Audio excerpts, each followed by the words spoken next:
In diesem Video wollen wir uns einen weiteren Ausschnitt aus dieser Veranstaltung betrachten.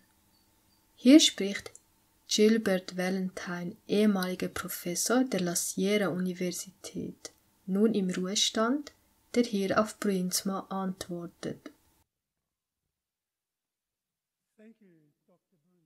Ich danke Ihnen, Dr. Bruinsma, für Ihren herausfordernden und zum Nachdenken anregenden Vortrag heute Nachmittag und für die Frage, was unsere Gemeinschaften voneinander lernen können. Sie haben angedeutet, dass wir zwar immer noch unterschiedlich sind, dass es aber viel zu lernen gibt, und Sie haben uns eine breite Palette an Lernmöglichkeiten aufgezeigt, um dies zu tun.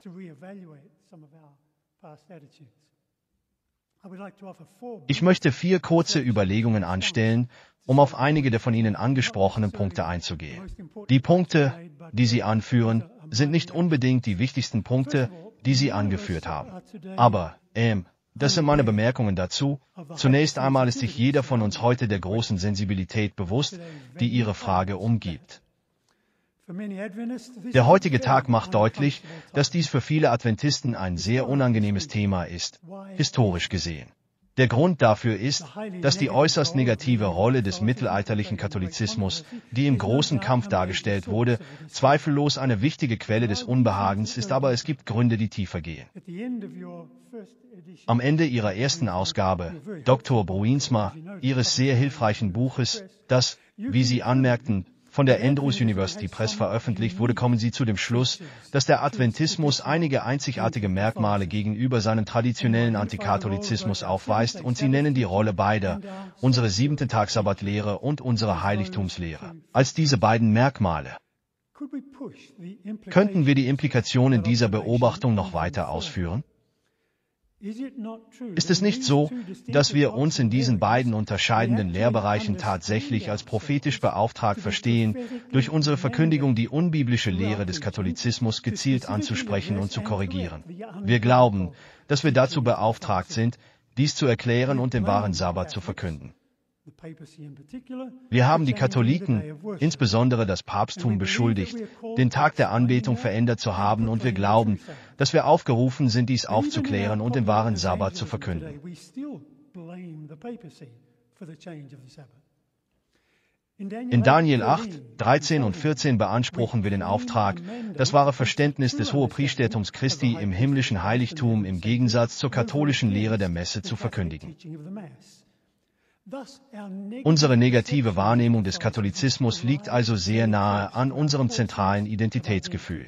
Und unser Sendungsbewusstsein als Adventisten scheint Teil unserer DNA zu sein. Das Unbehagen an Ihren Vorschlägen, diese Einstellungen zu überdenken, ist vielleicht verständlich. Deutet Ihr heutiger Vortrag, Dr. Bruinsma, darauf hin, dass wir vielleicht über die antikatholischen Grundlagen dieser Lehren hinausgehen müssen? Hier wird die gegenwärtige Wahrheit frontal angegriffen. Der Geist der Weissagung erklärt: Es sind viele köstliche Wahrheiten im Wort Gottes enthalten, aber es ist die gegenwärtige Wahrheit, die die Herde jetzt braucht. Themen wie das Heiligtum in Verbindung mit den 2300 Tagen, die Gebote Gottes und der Glaube Jesu sind sehr gut geeignet, die vergangene Adventbewegung zu erklären und zu zeigen, was unser gegenwärtiger Standpunkt ist. Ich habe häufig gesehen, dass dies die Hauptthemen sind, mit denen sich die Botschafter beschäftigen sollten. Doch hier und heute will man uns weismachen, dass es an der Zeit ist, die Verkündigung der gegenwärtigen Wahrheit in Frage zu stellen, das ja so veraltet und antikatholisch ist und auch gar nicht mehr die katholische Kirche von heute beschreibt, weil sie sich inzwischen geändert hat. Hören wir weiter. Meine zweite Überlegung betrifft Ihre Feststellung im ersten Teil Ihres Vortrags, dass sich der Katholizismus in jüngster Zeit stark verändert hat und dass wir uns von den Vorstellungen distanzieren müssen, wie sie in dem Buch Der große Kampf zum Ausdruck kommen, dass sich die katholische Kirche nicht verändert hat, dass sie immer dieselbe war und immer sein wird. Sie zitierten von Seite 571 von Der große Kampf. Es war in der Tat schwierig für Adventisten, irgendwelche Veränderungen im Katholizismus anzuerkennen, weil der große Kampf so unnachgiebig ist, dass sich das Papsttum als Ganzes nicht verändert und nicht verändern kann. Aber wir waren verpflichtet, einige Veränderungen anzuerkennen. Ist das wirklich so? Müssen wir uns von dem, was in dem Buch Vom Schatten zum Licht über das Papsttum gesagt wird, distanzieren, weil es sich eben geändert hat?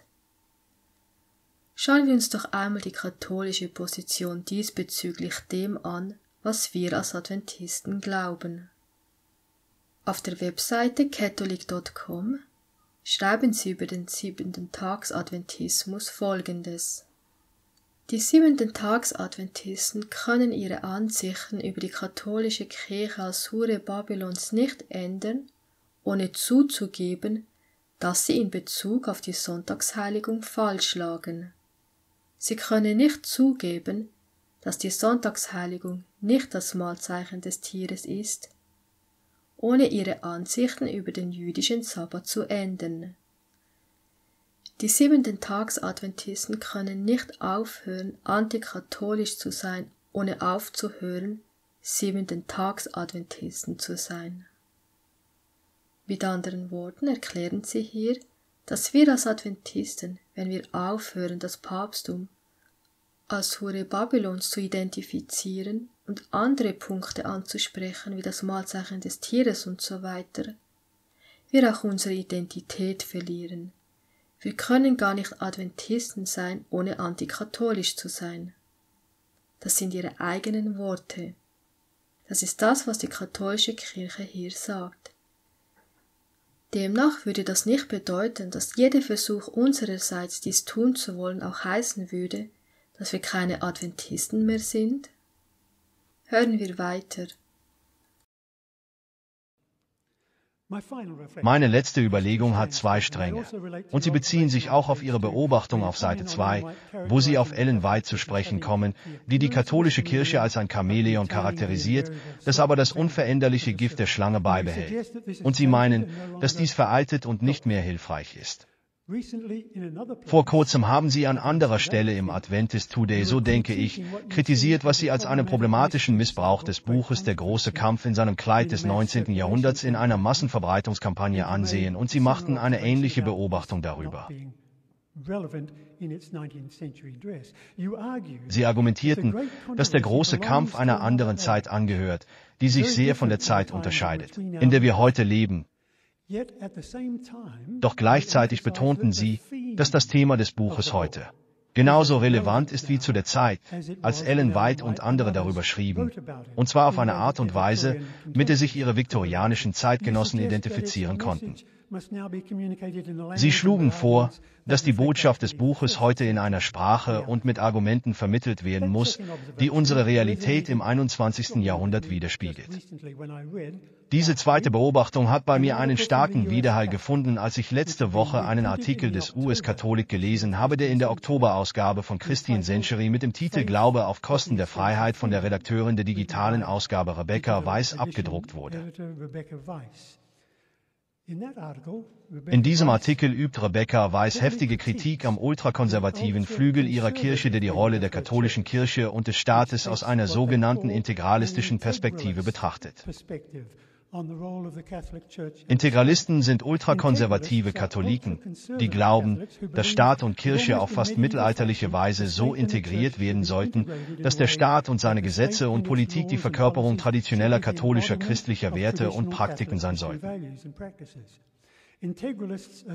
Die Integralisten behaupten, dass die Demokratie ein gescheitertes Experiment sei, schreibt sie und berichtet über die 2022 an der Franciscan University of Steubenville in Ohio abgehaltene Konferenz Restoring the Nation, bei der J.D. Vance die Grundsatzrede hielt und die Integralisten unterstützte. Kevin Roberts ruft zu einer zweiten amerikanischen Revolution auf, die im Projekt 25 detailliert beschrieben wird. Katholische Ultrakonservative haben jahrzehntelang von einem solchen Ergebnis fantasiert, schreibt sie. Und jetzt haben sie das Gefühl, dass sie sich mit Politikern verbündet haben, die in der Lage sind, ihre Ideen in die Politik einzubringen. Wir haben einen Vorgeschmack darauf bekommen, schreibt sie, wie ihre Herrschaft in einem obersten Gerichtshof mit 6 konservativen Katholiken in der Mehrheit aussieht. Der Artikel des US-Katholiken erwähnt nichts von Sabbat oder Sonntag oder Sonntagsgesetze. Aber die Redakteurin Weiss ist zutiefst besorgt über die Absichten dieses Flügels der Kirche, der die katholische Moral und den individuellen Glauben auf Kosten der Freiheit gesetzlich regeln will. Ich habe keine derartige Kritik im Adventist Review oder im Liberty Magazine gesehen.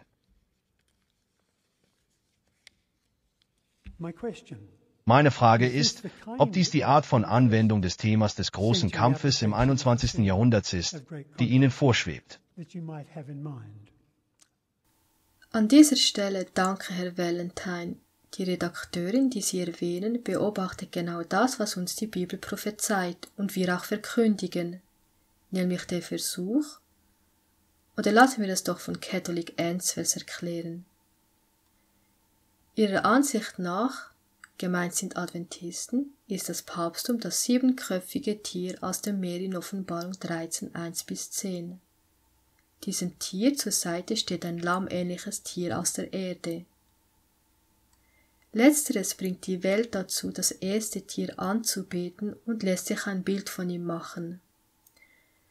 Weit verkündete, dass es sich bei dem zweiten Tier um die Vereinigten Staaten handelt und dass es die Menschen zwingen wird, das Papsttum anzubeten, indem es irgendeine Einhaltung erzwingt, die ein Akt der Huldigung des Papsttums sein wird. Diese Einhaltung, sagt sie, ist die Sonntagsheiligung anstelle des Samstags. Was also diese Redakteurin in ihrem Artikel beobachtet, ist der Versuch oder der Wunsch von Katholiken, Staat und Kirche in Amerika auf fast mittelalterliche Weise so zu integrieren, dass der Staat und seine Gesetze und Politik die Verkörperung traditioneller katholischer christlicher Werte und Praktiken sein soll. Sie beschreibt hier, ohne es zu wissen, den Versuch, dem ersten Tier ein Bild zu machen. Und auch wenn er selber betonen möchte, sie würde nichts von Sonntag oder Sabbat schreiben, so wissen wir, dass das Sonntagsgesetz nur die logische Folge sein wird. Und zwar, weil die Bibel es sagt.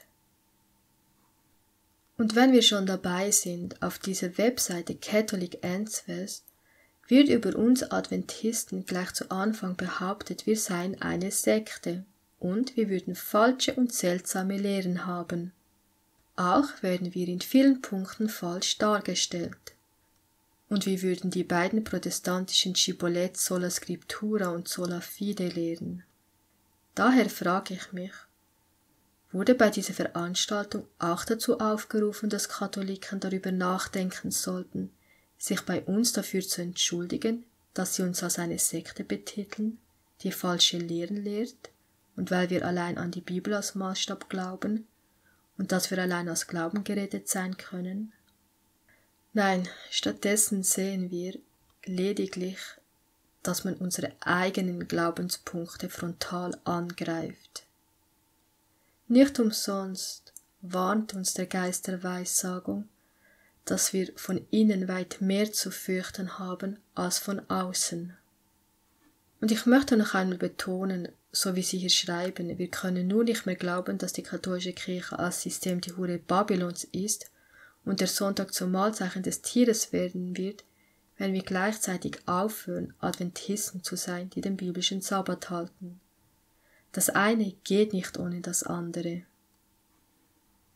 Und auch, um es noch einmal klarzustellen, es geht nicht darum, gläubige Katholiken damit angreifen zu wollen, sondern es geht darum, darüber zu informieren, was Wahrheit ist und was Irrtum ist, damit jeder, der offen ist, seine eigene Entscheidung treffen kann. Doch wenn wir gerade auch lieben und gläubigen Katholiken diese Möglichkeit vorwegnehmen, und zwar aus einer falsch verstandenen Liebe heraus, dann versperren wir ihnen damit den direkten Weg zu unserem Heiland. Wollen wir das wirklich? Und der Geist und die Braut sprechen, komm, und wer es hört, der spreche, komm, und wen da dürstet, der komme, und wer da will, der nehme das Wasser des Lebens umsonst. Offenbarung 22, Vers 17. Unsere Aufgabe als 7-Tags-Adventisten ist es, die Menschen aus Babylon herauszurufen und nicht uns für diesen Auftrag bei denjenigen zu entschuldigen, die es nicht verstehen oder es als Angriff deuten. Vielmehr erklärt es ihnen, wieso wir was und wieso glauben und verkündigen. Möge Gott uns dabei helfen.